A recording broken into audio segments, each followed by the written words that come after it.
क्या बात है सरस्वती, मैं देख रहा हूँ कि तुम कल से कुछ बदली बदली रहने लगी हो। अकेले बैठकर अपने आप में मुस्कुराती रहती हो। नहीं नहीं स्वामी, ऐसी तो कोई बात नहीं है। कुछ तो है जो तुम मुझसे छिपा रही हो। हम भी तो सिद्ध पंडित हैं, इंसान के हाव भाव से ही सब जान लेते हैं। हे पतिदेव, अब तो जल्द ही हमारे आंगन में एक बच्चा खेलेगा। क्या क्या कहती हो, साफ साफ बताओ। हे स्वामी, कल हमारे द्वार पर एक महान योगी आए थे, जिन्होंने मुझे ये भस्म की पुड़िया खाने को दी और बोले इसके खाने से तुम्हें पुत्र की प्राप्ति होगी और वह बालक भगवान शिव का अवतार होगा। सरस्वती, वही ना तुम मूर्ख की मूर्ख, भला भस्मी खाने से भी पुत्र होते हैं। और भगवान शिव को अगर अवतार लेना होगा तो वो हमारे जैसे गरीब का घर क्यों चुनेंगे? किसी राजा के यहाँ हाट बाट से जन्म नहीं लेंगे। नहीं स्वामी, ऐसी बात नहीं है। कमल तो हमेशा कीचड़ में ही खिलता है। यह तो हमारे अच्छे कर्मों का फल है जो भगवान हमारे घर अवतार लेंगे। अच्छा, तो तुम्हें मेरी बातों का कोई असर नहीं? अरे ये संत महंत बड़े पाखंडी होते हैं, जो घर में अकेली औरत देखकर उसके दुख दर्द पूछकर उसे भस्मी के रूप में जहर दे देते हैं और उनके खाने से मृत्यु हो जाती है तथा बाद में सारा धन दौलत, हीरे जवाहरात जो भी घर में मिलता है उसे लेकर रफू चक्कर हो जाते हैं। अरे पगली, अगर ये सच्चे संत होते तो वनों में रात दिन तपस्या नहीं करते। उन्हें दुनिया वालों से क्या लेना? उनके भोजन की फिक्र तो समय भगवान करते हैं। क्या आप सत्य कह रहे हैं स्वामी? और नहीं तो क्या, मैं असत्य बोल रहा हूँ? अरे पगली, मैं क्या तुम्हारा दुश्मन हूँ? पति हूँ तुम्हारा पति। मैं क्या तुम्हारा बुरा चाहूंगा? अगर इस तरह भस्मी खाने से पुत्र होने लगे तो दुनिया की कोई औरत बांझ नहीं रहे। ठीक है स्वामी, मैं इस भस्म की पुड़िया को कूड़े में फेंक देती हूँ, जहाँ पर हर रोज गांव वाले गोबर डालते हैं। गोबर में दब जाने के कारण इसका कोई सेवन भी नहीं कर सकेगा। ये हुई ना समझदारी की बात। ठीक है स्वामी, मैं इस भस्म को अभी फेंक कर आती हूँ। मैं माँ हूँ, धरती माँ। तो इस प्रकार सरस्वती वो भस्मी कूड़े में फेंक देती है। शायद उसके भाग्य में औलाद का सुख था ही नहीं। धीरे धीरे वो जगह जहाँ भस्मी पड़ी थी गोबर के ढेर में परिवर्तित हो गई।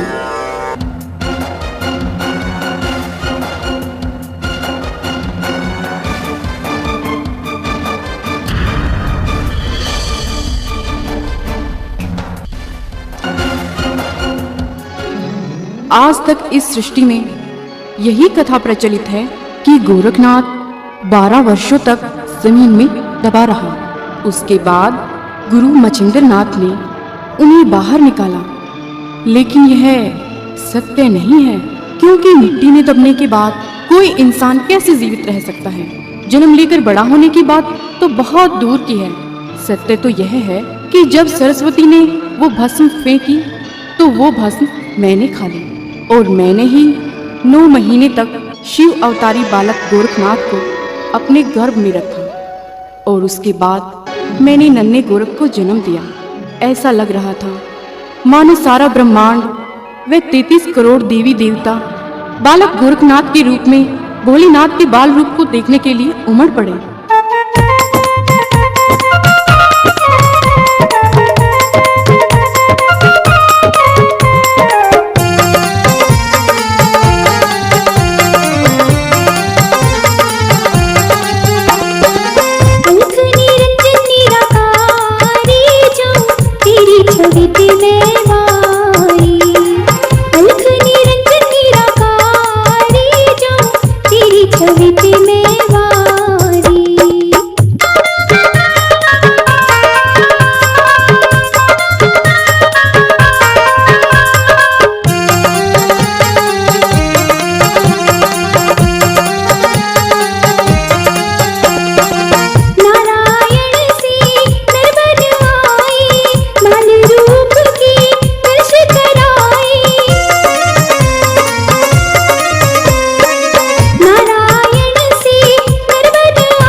प्रीति में